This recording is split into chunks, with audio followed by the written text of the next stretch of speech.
I offer my humble pranams at the lotus feet of our beloved Bhagwan Sri Sathya Sai Baba, respected elders, brothers and sisters, and children, Jai Sai Ram. A very warm welcome to you all to our Sai Karuna Talks session here in the UK.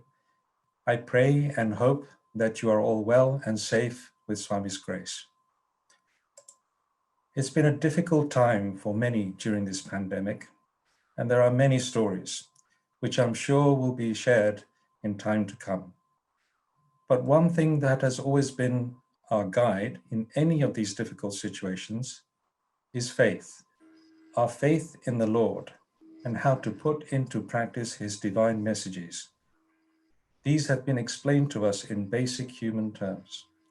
Our mind, our monkey mind, as Swami often reminds us of, is constantly busy, thriving for more and more. This instrument needs the most care and control to keep our focus clear and healthy. These sessions are here for us to give thought and focus to our minds on the wonderful life journeys and stories and leelas of the world, of the Lord given to us by those who have had such blessings to be in the presence of the Lord. Our speaker today is such a person, Brother Giridhar. Brother Giridhar grew up in Vizag in the South Indian state of Andhra Pradesh, where he did schooling under the graduation before going to Swami's College for an MBA. He was blessed to be born into a family of Sai devotees, and the family itself has been blessed by being with Swami for the past 6 decades. After completing his MBA in 1992, based on Swami's instructions, he started his career in Mumbai in financial services. Initially as a research analyst and later moved into investment banking. He is currently based in London, where he is an active member of the Sai organization, serving as president of the Mill Hill Sai Centre, London. But he continues to teach Vedam to the SAC children, as well as traveling, well, totally virtual traveling, across UK, other countries, delighting us about Swami's message of divine love. Professionally, he is the managing director of a boutique investment bank in London and was previously the CEO of a US headquartered global investment bank. Brother Giridhar, Sai Ram, and welcome. Om Shri Sai Ram. I offer my most humble and loving pranams at the divine lotus feet of our most beloved, benevolent, and loving Swami. I pray to Swami to speak through me to each one of you, to listen through each one of you, and continue to guide us, not just through these difficult times, as the Narendra very correctly said, but at all times. Because with Swami by our side, no time is a difficult time. And if Swami is not by our side, any time is a difficult time. And talking of that, these current times, this current situation we find ourselves in are truly very intense and difficult times. But it's so nice and heartening to see so many of our brothers and sisters putting in an immense amount of service and work with a lot of love. We see our NHS and care workers who are probably very often going beyond their call of duty. We see a lot of our devotees chipping in with things like making visors at home. We see people preparing food with a lot of love for the homeless and the not so privileged. We see some people doing bhajans either at home or joining others virtual through Zoom sessions. We see people organizing prayer sessions, Veda chanting or other forms of prayers on a daily basis, on a weekly basis. There's so much happening around the world. Everything is a form of service. It's so nice to see everyone come together with a feeling of love to help everybody, both from a local and a global perspective. These prayers are a protection not just for ourselves, but for everyone around. And Swami has said that if you are doing a prayer in one place, sitting in one place, it is not just that place that is benefiting, but the vibrations carry and everyone around the world will be benefited. I think one of the biggest benefits of this corona situation has been opening our eyes to the true meaning of the phrase samasta loka sukhino bhavantu. I think this situation has taught us very well that we are safe and our well-being and wellness depends not just on ourselves, but on people around us. It's only when people around us are happy, are safe and healthy that we remain happy and healthy. And therefore, it is so nice to see everyone contribute in doing service in one way or the other. But the question always remains, what is the right way to do this service? Am I doing it in the correct way or not?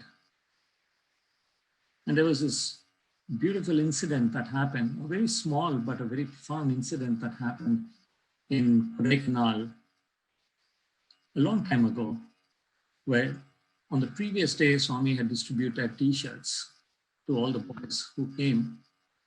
And the next day, on the occasion of Ishwarama Day, there was Narayan Seva, there was other service activities organized. So these boys got quite busy, were involved with all of those. And at the end of all that, they came back to Swami with the soiled clothes, perspiring in the hot, so having served in the hot sun. And they all stood around Swami. Swami looked at these boys, seemed very pleased with the service. And after looking at them for a few seconds, Swami said, "You're all very fortunate." So normally people don't react to these kind of comments from Swami. You just accept it gratefully, you take it as a blessing. Yes, of course, we're all very fortunate. But one of the boys decided that he will express that on behalf of everyone. And this boy said, "Yes, Swami, we are all very fortunate. It is the blessings of our parents and grandparents that we are here today." Because this boy thought that Swami is referring to the fact that these boys are present there. I think Swami was referring to something else. And so when this boy said, "It is the blessings of our parents and grandparents," Swami said, "No, it's not just your parents and grandparents. It's many generations before that as well." And then with a little pause, Swami said, "We're all very fortunate to have this opportunity to serve." And this was quite a revelation in a sense, because at least up until then, I thought, and I'm sure many of us have this notion or this feeling, that we do service to accumulate merits. We do service to wipe out our past karmas. We do service as a means, as a path to attaining that liberation or that highest goal.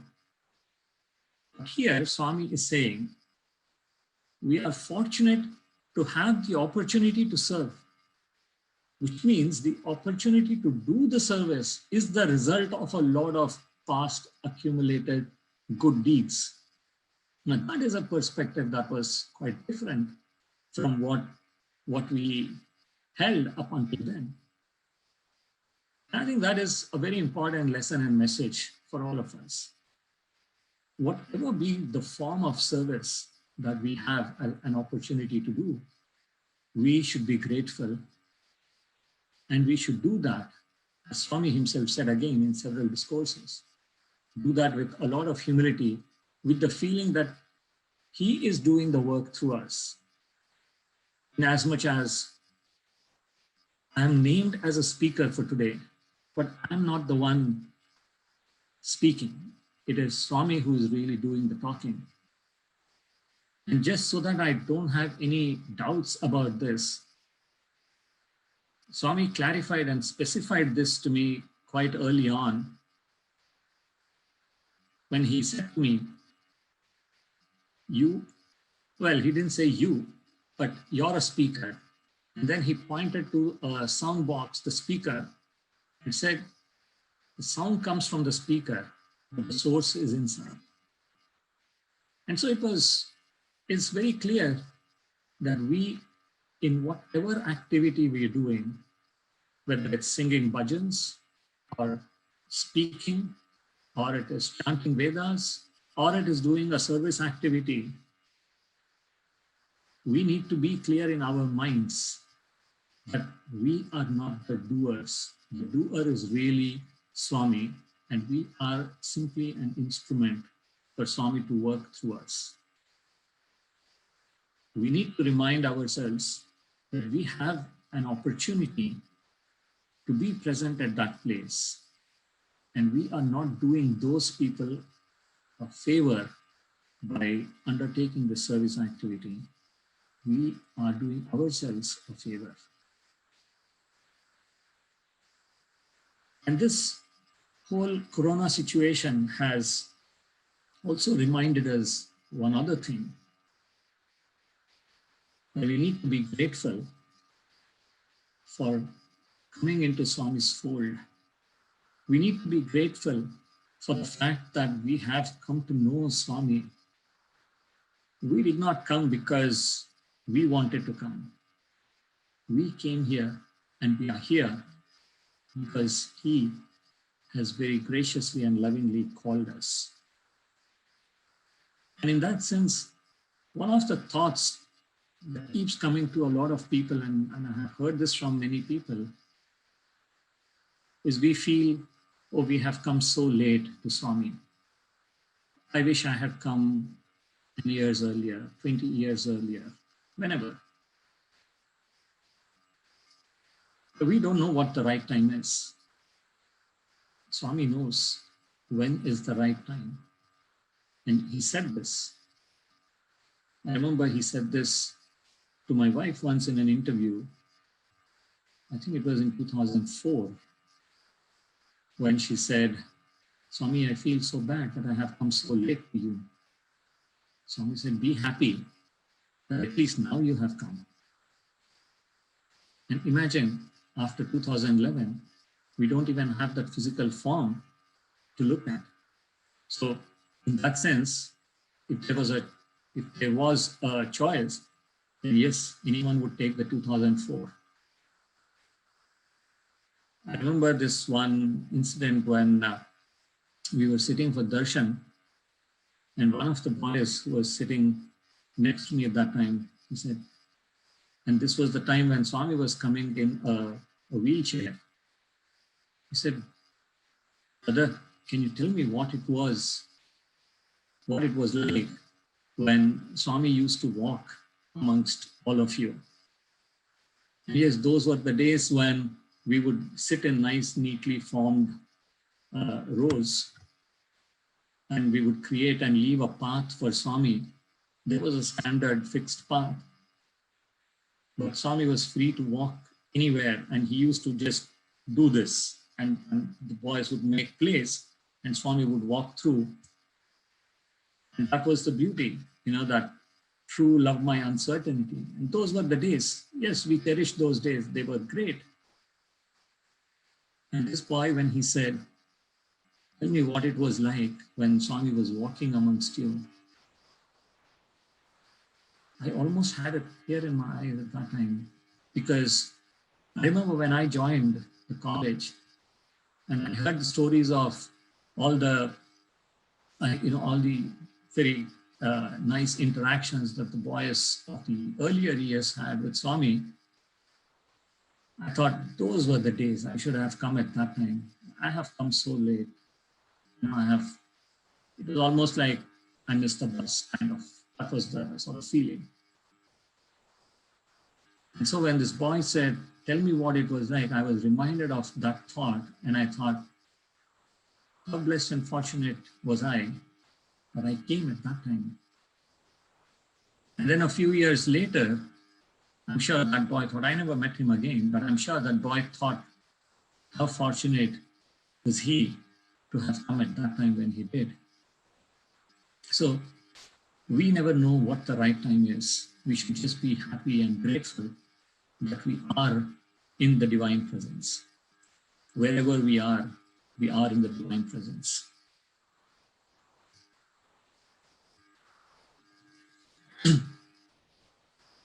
How do we think about Swami? Yeah? To some, he is God. To some, he is a guru, a spiritual guru, a master. To some, he is a parent. To some others, he's a friend. And to some, he is probably many of these rolled into one. And each one of us experiences Swami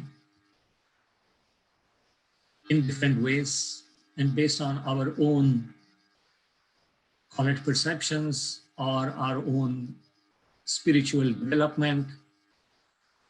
And Swami so beautifully once said, Entamatramu neevu talachite, antamatrame nenu. Which means as you think of me, so am I to you.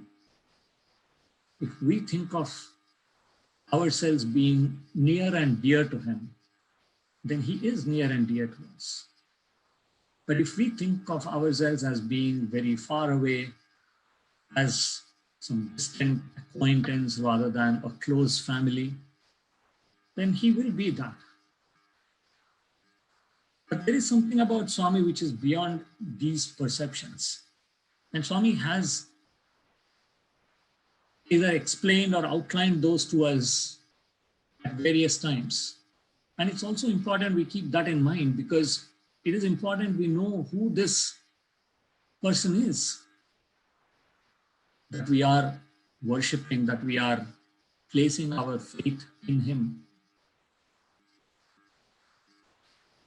I remember Swami in one, there were a lot of dramas, the plays that the boys used to stage for either the convocation time or at some other times. And Swami used to take a lot of interest in the dramas, and he would go into the script, he would tell certain dialogues that need to be inserted. He would talk about what the theme should be. And so there was a lot of guidance and direction that Swami was giving.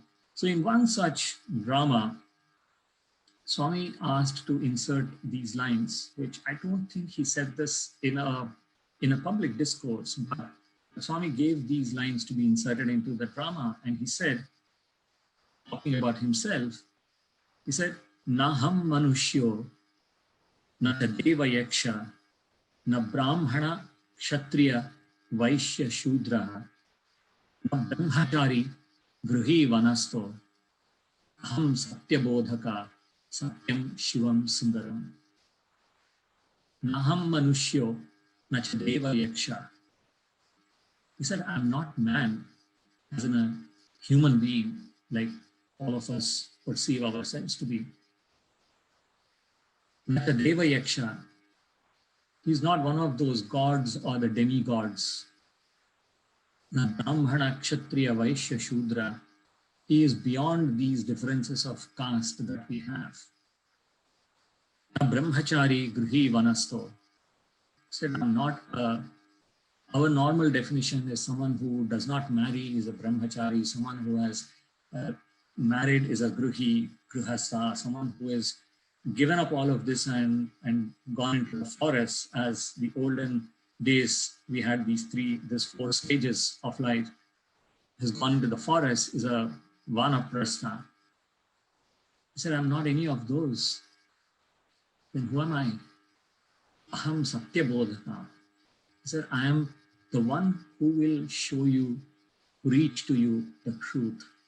Satya bodhaka, satyam shivam sundaram. And truth, purity, goodness, and beauty. And this is the eternal truth, eternal beauty, and the eternal complete purity. Now, this is something that This is the person that we are talking about. He's no ordinary person.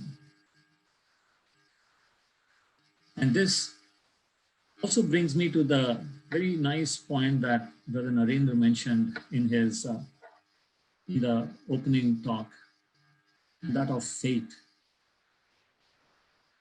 And faith is something that is essential not just for us to go through these kind of times, what we call difficult times, but that even to go through the good times, so that we are not unnecessarily carried away by what we call success. We shouldn't get burdened by what we call failure. And for all of that, it's very important that we have faith in Swami. So one of the students once asked Swami, Swami, how do we develop unwavering faith in you? Because that is what is essential, we think. To which Swami so beautifully said, and in a way that only Swami can say, he said, if it is wavering, then it is not faith at all. And that's important for us to understand. If it is wavering, it is not faith at all. So in Swami's view, you could say, faith is binary. Either we have it or we don't have it. Sometimes I think we may be part-time devotees. And when I say part-time, I mean having faith at some times and not having the faith at some times. We say, oh, Swami, when everything is going very well, we say, Swami, you're with me, I know that. That is why it's all happening. But when things go bad, we start to question. So we may be part-time devotees, but we can rest assured he is full-time God. And it's, in my opinion, it's not wrong to question Swami before you accept him, before you place your faith and trust in him. It's not wrong. Ask him whatever number of questions you want. Put any number of tests to him. For example, there was one person who came from the US, and this is, I think, back in the 1970s. It's documented. He decided he will ask Swami for something that is not easily doable by like a sleight of hand, or it's not easy for a magician to do. So he decided he'll ask Swami on a nice, bright, non-cloudy, sunny day to create a rainbow in the sky. To create a rainbow in the sky is not everybody's cup of tea, he thought. So he thought he'll ask Swami that. It is fine, you can ask whatever. The point is, once you have done all that questioning, and once he has satisfied you, then don't go back and question. That is not faith. Swami does not mind being asked proofs. But then when we start to question and say, do you really care about me, Swami? Do you really love me? Do you have time for me? These are not the kind of questions we should be asking once we agree that he is our God, our friend, our parent, whatever we decide as our relationship with Swami. And the strange thing is, sometimes we may not be going through a difficulty. Sometimes it may just be that things are all going very nice and fine, but we just don't see the hand of God in it.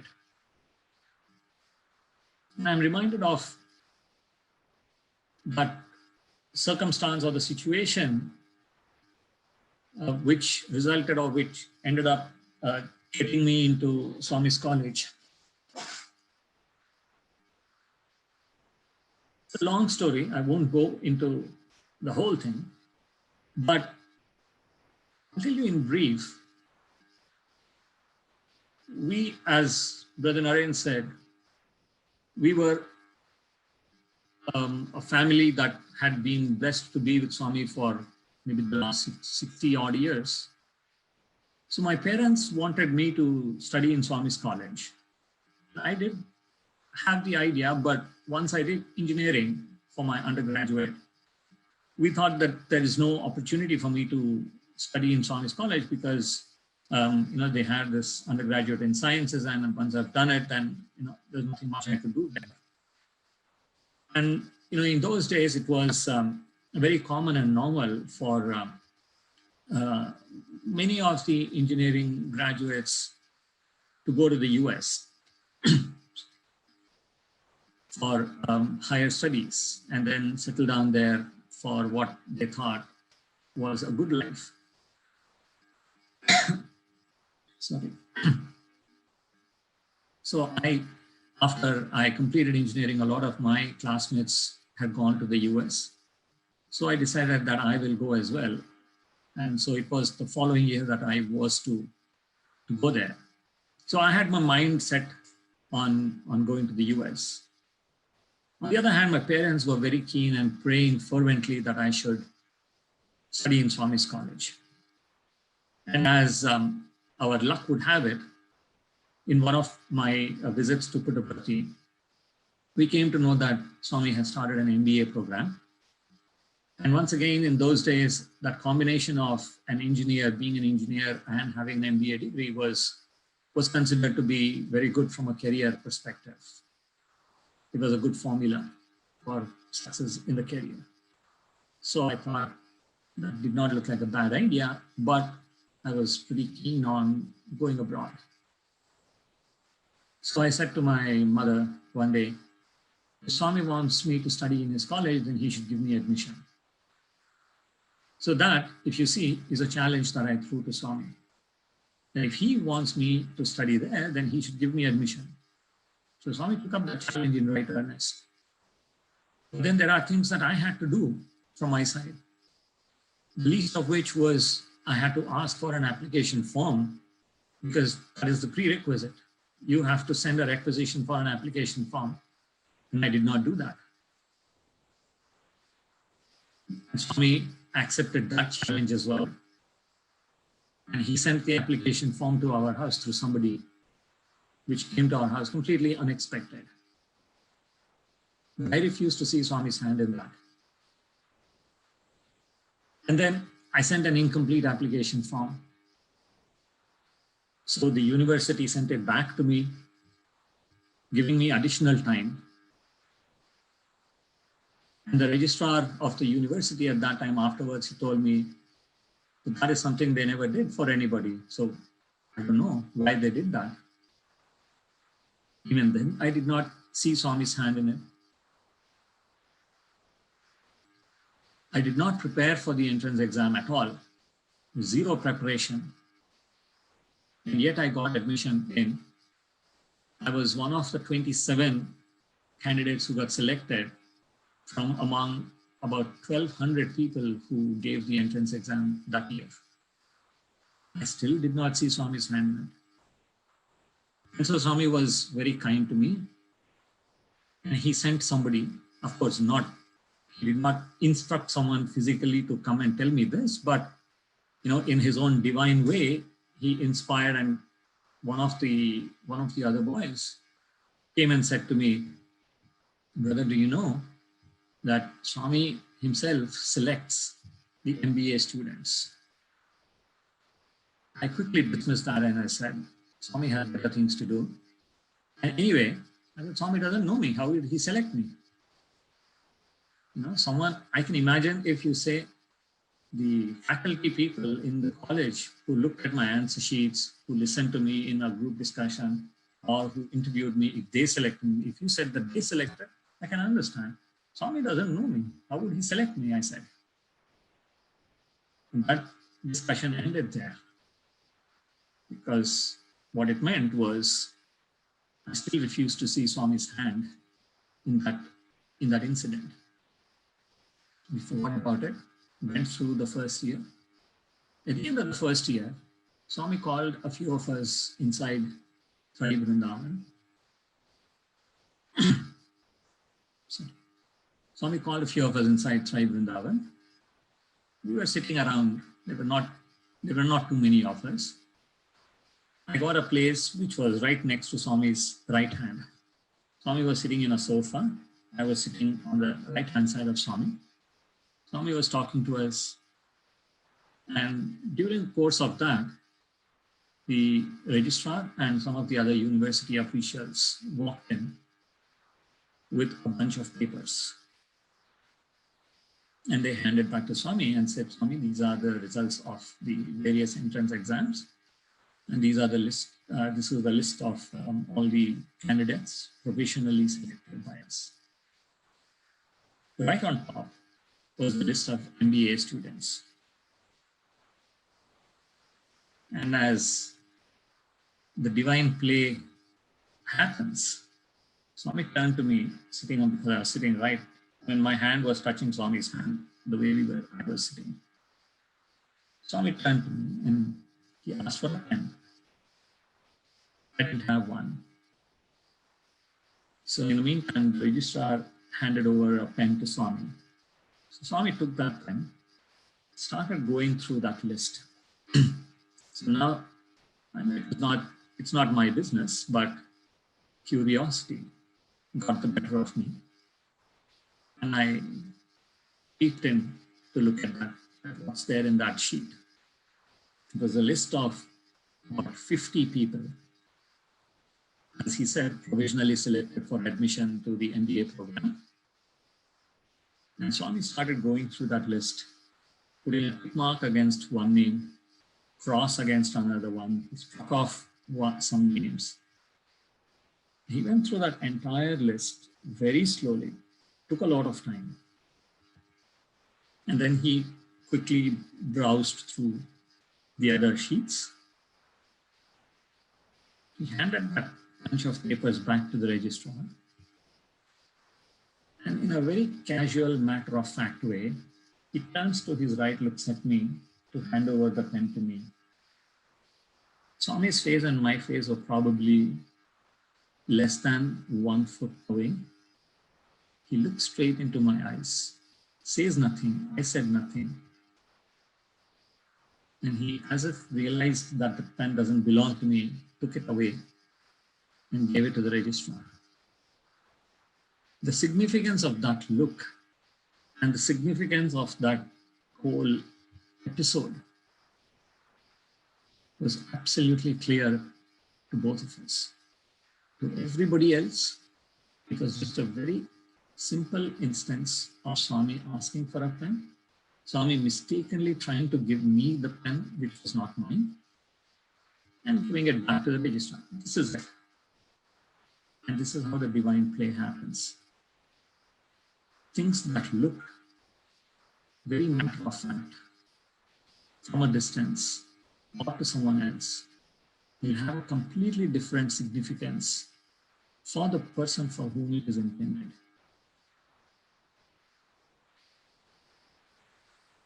And this is the beauty of how Swami teaches us.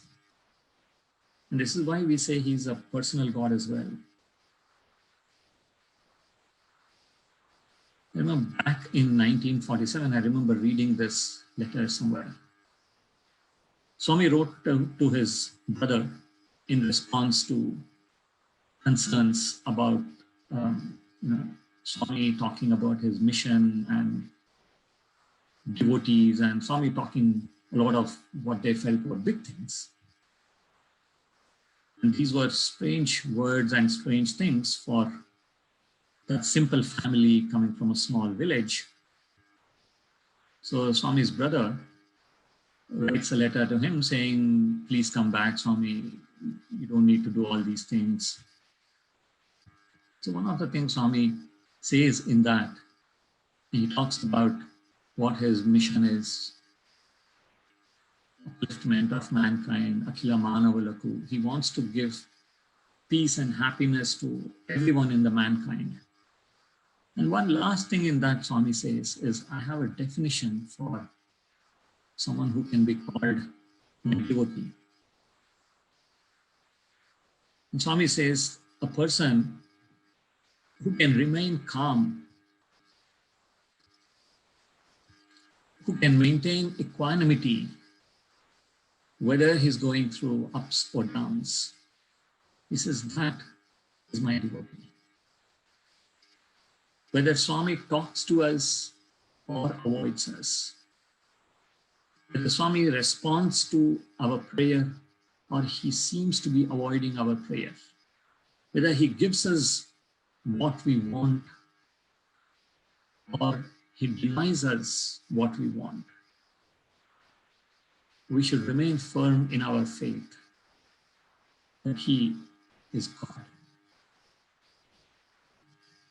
I'm reminded of this one very beautiful incident that happened a long, long time ago, much before my time, as in much before the time that I went to Swami also. There was this devotee in Bangalore who was a very good bhajan singer. And she was very blessed to have a lot of good close interactions with Swami. I mean, there were times when she used to stay in the same house in which Swami would stay, in some devotee's house. So she had a lot of interactions. One day, when they were in that same house, Swami walks into her room. Her daughter was sleeping. So Swami quietly signs to her to come outside. Takes her into the balcony and is talking to her, and he says, in a very generous, benevolent mood, Swami says, ask what you want and I will give it to you. This lady was not prepared, didn't know what to ask. And Swami again said, ask, don't hesitate, ask and I will give it to you. So the lady prays to Swami and says, Swami, I want to be your ideal devotee. The Swami says, do you know what that means? Do you know what it takes to be an ideal devotee? He says, no, Swami. Swami said, I want you to have that sense of equanimity. Whether something is going right for you or not going right for you, you have to believe and have this faith in Swami, that Swami loves you, Swami is with you, and Swami is always taking care of you. And then Swami goes on to narrate a particular incident that happened to her of probably a few years before this. And Swami said, do you remember that time when you were coming from the Bangalore city to Vrindavan, to the Whitefield ashram, to teach bhajans to a foreign devotee? She said, yes, Swami, I remember the devotee. And Swami said, do you remember at the end of, so basically what happened at that time was Swami had gone off to Chennai for about 2-3 weeks. And during this time, this foreigner devotee was staying in Bangalore, in that Whitefield ashram. And this lady used to come all the way from the city to teach her bhajans. And, the infrastructure was not great. And it used to take a couple of hours for this lady. She had to change multiple modes of transport to finally come to Vrindavan. So she used to do all of that, no complaints. But at the end of, I think, close to nearly 3 weeks, one fine day, Swami came back to Bangalore, to Vrindavan. So this foreigner, after this lady came to Vrindavan, making this long journey, this foreigner lady said, I don't want to learn the bhajans today because Swami has come back after a long time. I want to go inside, have Swami's darshan and spend some time with Swami. So this lady said, sure, no problem. And the foreigner said, I will ask Swami if you can come inside as well. Very nice. So this lady goes inside, the foreigner goes inside, asks Swami. Swami knew this lady, who this lady was. So when this foreigner asks Swami, Swami says, no, tell her to go back. I'm not going to see her today. Tell her to go back now. So this lady persists. She says, Swami, but she's your devotee. She'll be very happy. She came all the way Swami says, no, tell her to go back. I won't see her today. So after pleading and trying a couple times, when it didn't work, this lady came outside and told her, I'm sorry, but Swami has asked you to go back. He won't see you today. So this lady started to make her way back, and while on the way back in the train, she started to get very upset about the fact that Swami didn't agree to see her, that she didn't have this opportunity of having an interview with Swami, of seeing Swami again. And then she started crying and said, I know Swami doesn't love me. Swami gives more importance to these foreigners. Swami doesn't, he doesn't care about me. And after going through these emotions for some time, she said, no, this is not right. I should not be thinking this way. Swami knows what is best. Swami loves me. Swami knows what is best. So this is what happened that day. So Swami is recounting this entire episode to her. He said, you see, the first thought that came to you was Swami doesn't love me. And then the second thought that came to you was, no, Swami knows best. He said, if you want to be a devotee, to be called a devotee, that first thought should never arise at all. That first thought which questions whether God loves you or not, that question should not arise. How do we get to the point? Each of us has our journey. To be honest, I think, I don't know, I can't say this for myself, but, and Swami should say this, but I feel I'm a lot better today than I was 20 years ago, 30 years ago, whenever. At least I feel happy that I'm making progress. But we need to remember that it's binary from Swami's point of view. So we should continuously keep making that progress. So I remember this time when I was studying there, one evening Swami comes out and he asked me, are you God-fearing? And the atmosphere or the culture in which we were brought up, maybe for a lot of people, but definitely in our family, it was considered a positive qualification to consider yourself as a God-fearing person. People said it with a little bit of pride almost. To say, I'm a God-fearing person, which is almost like a certification of saying he's a good person. So when Swami asked me this question, I had no hesitation in saying, yes, Swami. And then Swami said, and he asked this question, are you afraid of the police? I was a bit taken aback. Why is Swami asking me about the police? But I said, no, Swami. No, Swami. The truth is, of course, in a lighter vein, who is not afraid of the Indian police? They can do anything. But anyway, I said, no, Swami, I'm not afraid. He said, why? I didn't know. Why am I not afraid? I don't know. Am I afraid? I don't know. But anyway, I didn't know what to say, so I just kept quiet. So Swami said, because you haven't done anything wrong. I said, that was good. Swami saying I haven't done anything wrong. Then he said, is a robber afraid of the police? I said, yes, Swami. He said, why? I said, because, Swami, he has done something that is like, he should not have done. He says, then why are you afraid of God? Why are you God-fearing? Now it struck me.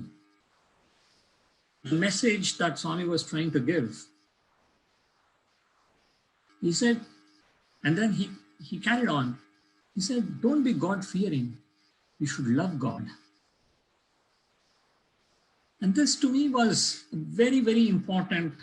The message or the episode itself was a very simple one. But the impact it had on me from as a turning point almost. Because from that point, my sort of relationship with God and my perception of God changed quite significantly. I started, even with Swami, I started to look at him more from a sense of that he is mine, and therefore I don't need to be afraid of him, that he is someone that I can love. He is not someone who is sitting somewhere high up there on a pedestal, as we call a God. Somewhere that I just realized at that point that this whole concept of God seemed like a very distant and almost an impersonal thing. Whereas if you can love somebody, then that person is closer to you. And so, while that conversation, if you look at that little piece of conversation in isolation, there's nothing dramatic about it. But the impact it had on me, and I'm sure it can have, if you think about it from the perspective of what should be your relationship with God, it can be quite different. It can mean something very significant. And so from then on, it was like a journey of how do you then learn to love God? How do you see God as someone who is not far away and distant from you, but someone with whom you can have a conversation every day? Tell him what is right, what is going wrong in your life. Stuck in a traffic jam, and talk to him. Every day morning, even today when I wake up, I start by just looking at a picture of Swami, talk to Swami, and that is how the day starts. And it doesn't have to be limited to once in a day, or it's not about a formal sit down and do a ritualistic puja. That is not what is the most important thing. I mean, we can do that as well. But what's more important is to build that relationship with God. And once that relationship gets built, then I think the faith will also get cemented. And there may be tests. Swami says test is a taste. So it can be that we will be put through situations which will test our faith in Swami, our love for Swami. But we should always be holding on, because Swami has said the ability to go through the test is also given by him. Everything is a gift of God. I remember this one small conversation, this conversation that happened once where a devotee had come and Swami was saying to him, he must have been a new person, as in coming for the first time or one of his early visits. And Swami was talking about our institute and how everything is based on merit. And just to put that in context, for many of you may not understand, in India it's very common to have reservations based on a number of different criteria, caste being one of them, the region where you come from, what they call domicile is another criteria. So there are different forms of reservations, quotas, allocations. But in Swami's college, there are no quotas, no reservations of any kind. Swami treats everybody equally. So Swami was saying, in our college, everything is based on merit. So one of the boys who was sitting near Swami, he said,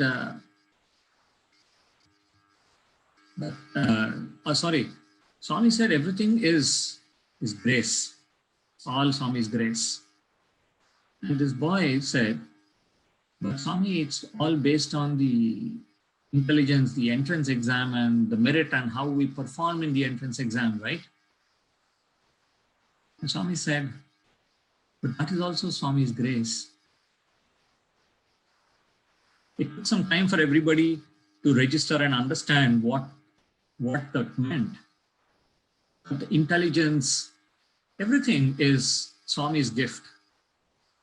Our ability to sing, to chant Vedas, anything, everything is Swami's gift to us. That is something we should always bear in mind. One of the things we do as Sai devotees is to take the name of Swami in the form of this expression called Sai Ram. And this is a very powerful prayer. It is not just a greeting, it's a very powerful prayer. And there are several instances where, which demonstrate to us the power of this phrase or expression called Sai Ram. There was this one incident which, in which there were a group of boys from who were working in Swami's institutions. Swami had called these about 8 or 9 people, 8 or 9 boys. Swami had called them inside for an interview. And Swami was talking about all their work and all the routine matters. And then he turned to one of the boys who was like nice, well built. He said, how much weight can you lift? And this was in the context of, the kind of discussion that was happening was, they have to move things around in the stores as part of their work in the hospital. So he thought about, this being a continuation of that. So he said, Swami, I can lift fair amount. Swami, reasonable, I can lift a lot of the boxes. And then Swami pointing to his chair, then he said, can you lift this chair?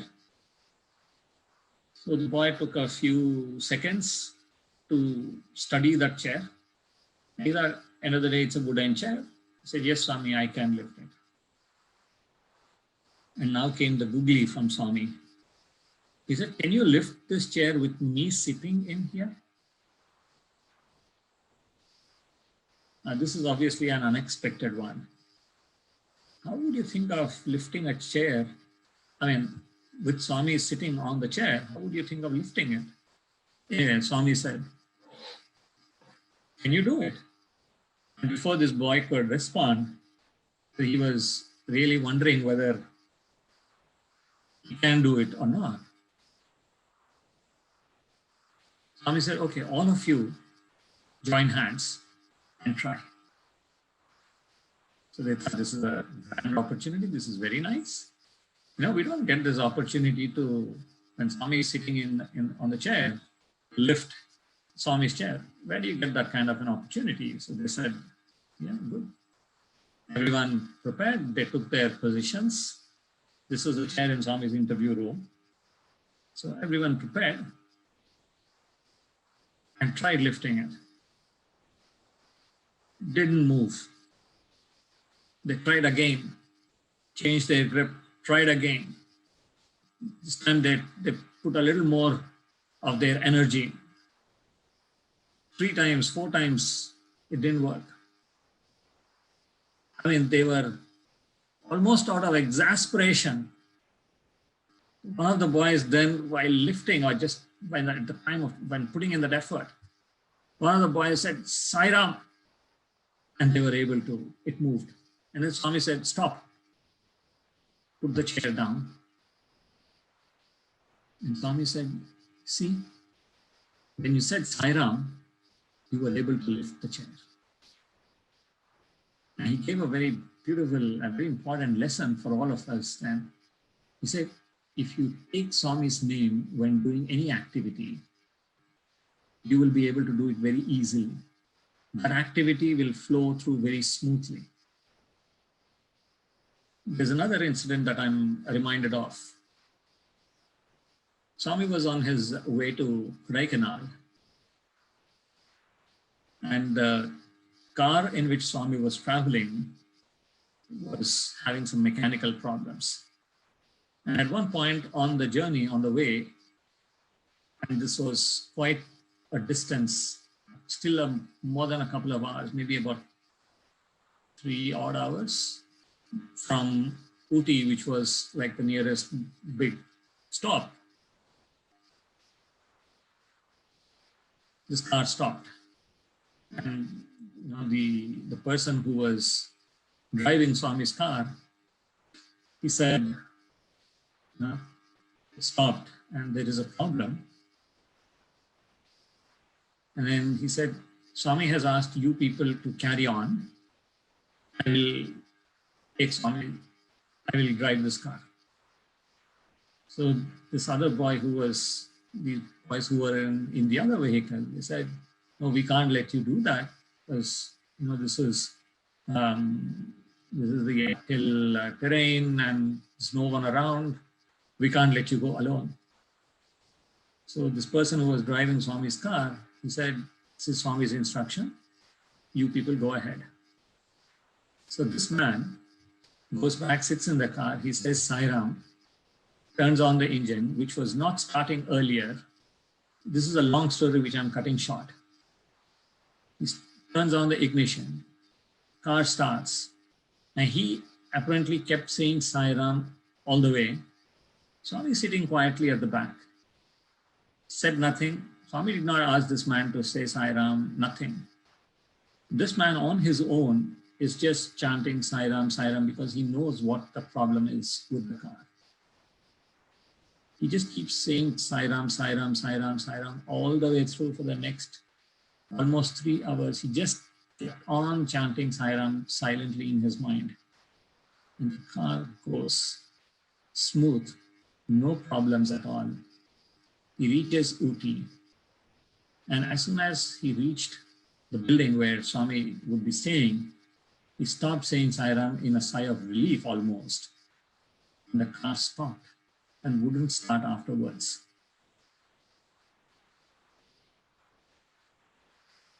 I'm not sure if you're able to visualize the full impact of what this whole situation was. But when you were seeing it there at that time, the way this was playing out, this was like quite significant. And Swami later commented on this one, where he said it was his faith in Swami, the person who was driving Swami's car. Swami was saying it was his faith in Swami. He kept chanting Sai Ram all the time, and the car worked. This is, of course, not to say that we don't do our part of the duty and we just keep saying Sai Ram and expect things to miraculously happen and materialize.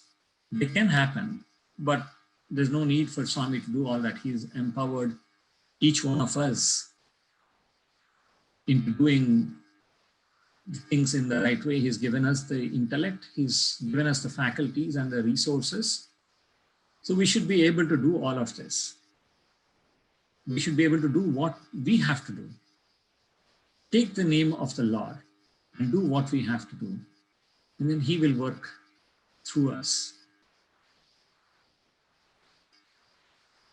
And even as we do all of this, we need to bear in mind always that everything is ultimately in his hands. If we don't see the result of something, it does not mean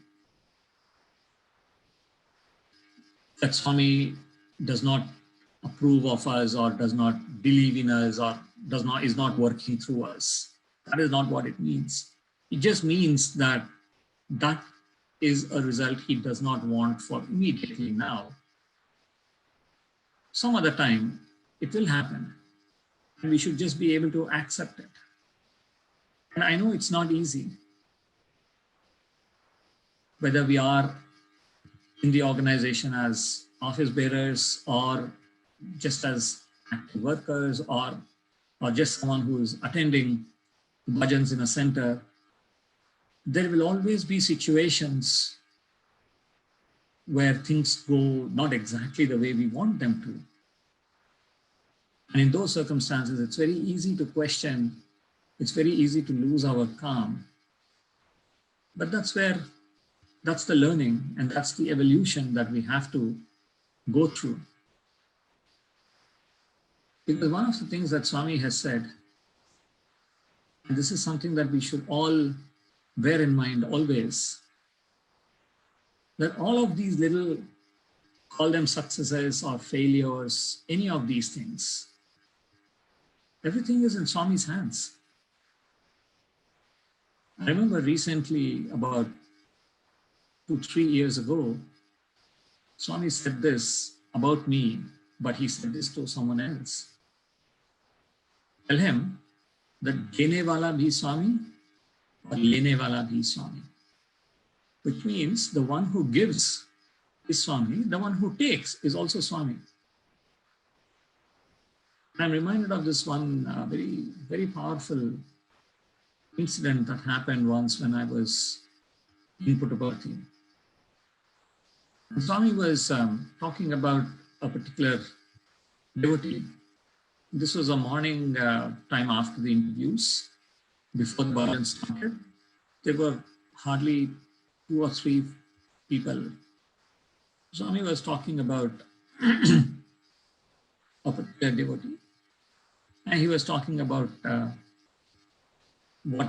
whatever he was going through at that time. And, we normally attribute a lot of these things to karma. I'm sorry, I just realized the time. I'll just finish after this. So we normally attribute a lot of things to karma. So Swami was talking about that situation.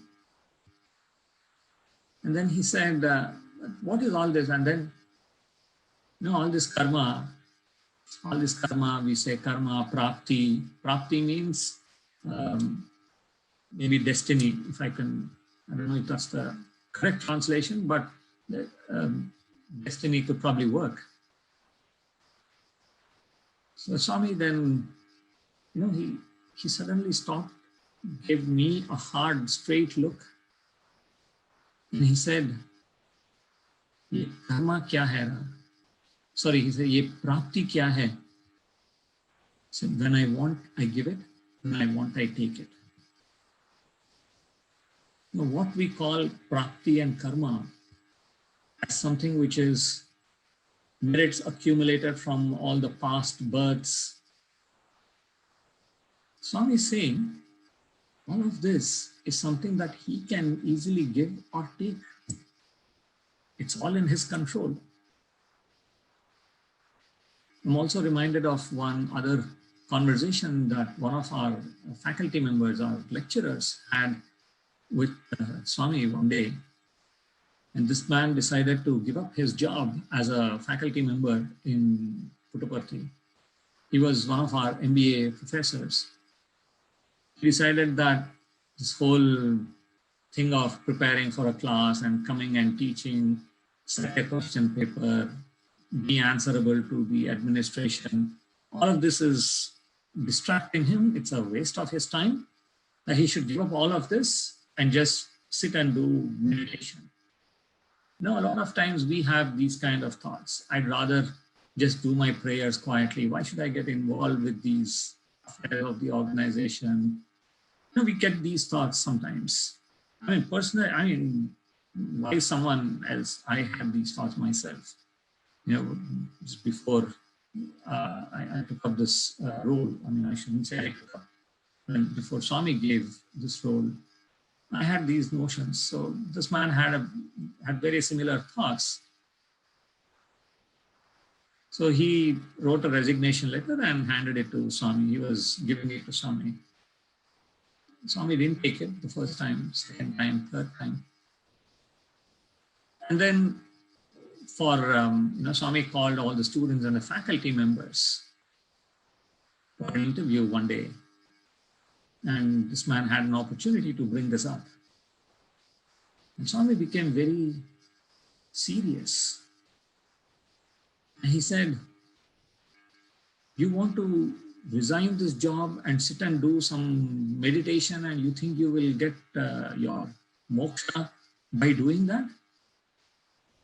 He said, I will not give it to you in 1,000 births if you do it that way. To understand the significance of this one, there's two things that we should observe. One is Swami saying, I will not give it to you. He did not say, you will not get it. He said, I will not give it to you in 1,000 births. Which essentially, and then Swami said, you do this duty. I have given you this duty. You do this duty. I will take care of everything that you need. And that is true. And Swami has said this many times. He said this to the lecturers, some of whom were the faculty members, some of whom were married and had children. I remember Swami saying this to them, you do my work, you take care of my children, pointing to us as students. He says, you take care of my children, I will take care of your children. You do my work, I will do your work. Last week, Brother Prem talked about this concept of, that we have a utility for Swami. It got me thinking about, is that correct? Is that how we think about it? And I realized that what he calls utility is what we may also call as our questions. We keep our expectations from Swami keep changing from time to time. When we are a high school student, our utility for Swami is getting good grades in the A-levels or getting admission into the desired course and the desired university. Then our utility and expectation from Swami changes. It gets to the point where we say, I need to get a good job. And then we say, maybe I want a good life partner. And then good children, a lot of money. We keep these goalposts, in a sense, keep changing. And each time Swami keeps doing a lot of these things. But we should get to the point where we can say, Swami, you know what is best for me. I place myself in your hands. And allow God to operate. As one of our UK devotees and one very famous devotee from UK said, allow God to operate and you cooperate. Because if you try to operate, God may not cooperate. Allow God to choose what is best for us. He knows what we are capable of. He knows what He wants from us, because at the end of the day, this is all a divine drama.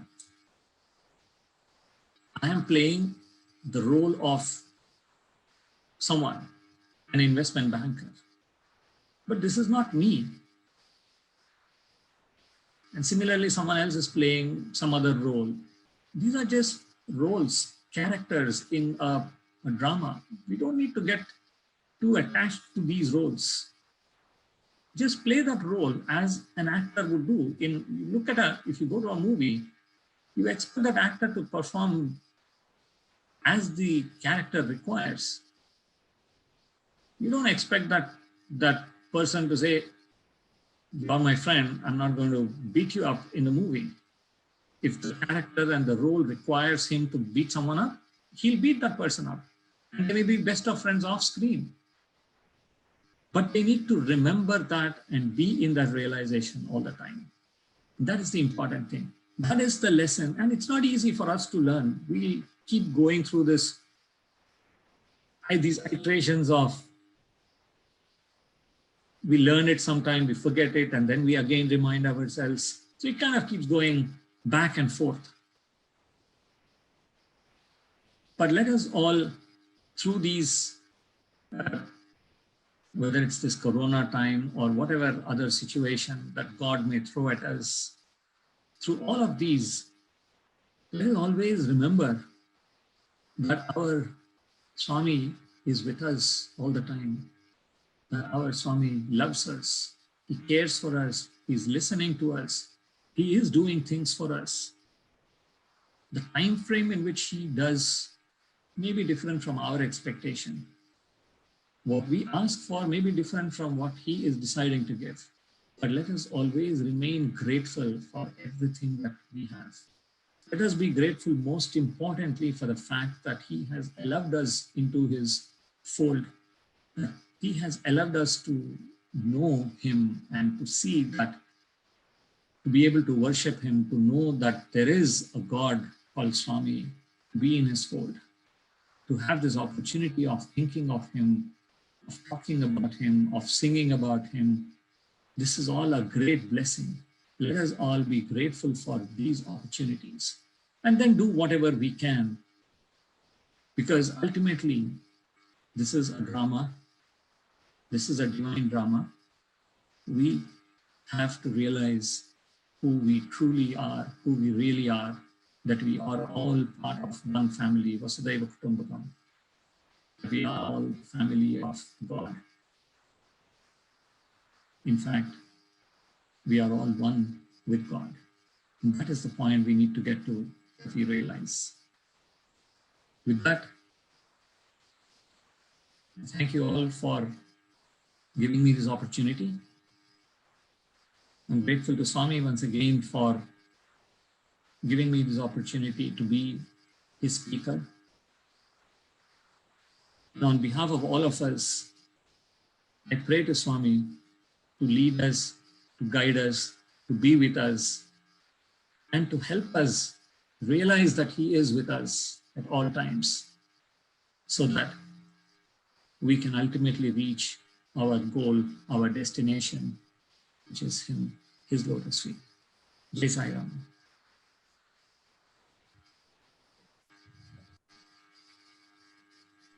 Thank you, Brother Giridhar, for those wonderful stories and thoughts. It really helps us all to cherish these moments, imagining the situation at hand, and filling our thoughts with Swami's love. We are but an instrument, as you said.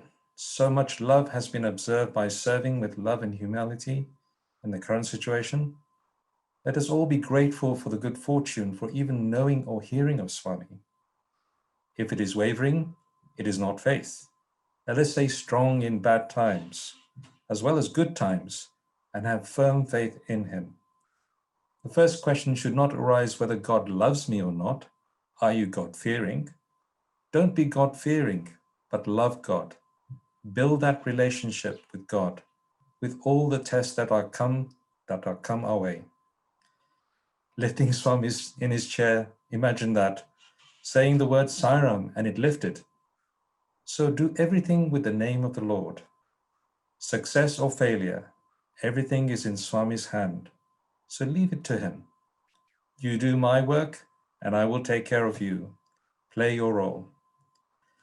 Thank you to all of you for joining us today. Jai Sai Ram.